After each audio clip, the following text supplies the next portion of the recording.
तापी पाटबंधारे विकास महामंडळ जळगावमध्ये शेततळे व इतर कामात कोट्यवधी रुपयाचा भ्रष्टाचार होत असल्याचा आरोप करत कार्यकारी अभियंता गोकुळ महाजन व त्यांच्या सहकाऱ्यांवर कोणतीही कारवाई होत नसल्याचा निषेधार्थ आज दिनांक 30 जुलै रोजी दुपारी 4 वाजता तापी पाटबंधारे विकास महामंडळ येथील कार्यालयासमोर राष्ट्रवादी युवक काँग्रेस शरद पवार पक्षाकडून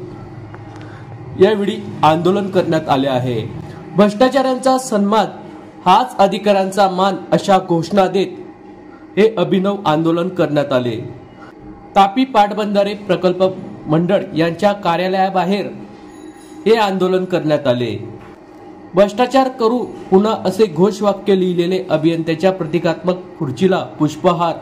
उदबत्ती लावण्यात येऊन शेततळे कामात गैरप्रकार करणाऱ्या अभियंत्याला निलंबित करण्याची मागणी करण्यात आली असून शेततळे कामामध्ये गैरप्रकार करणारे कार्यकारी अभियंता गोकुळ महाजन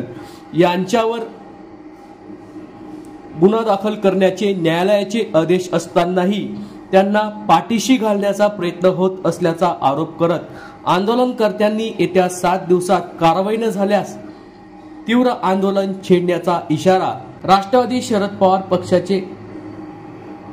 युवक महानगर जिल्हाध्यक्ष रिंकू चौधरी यांनी दिला आहे।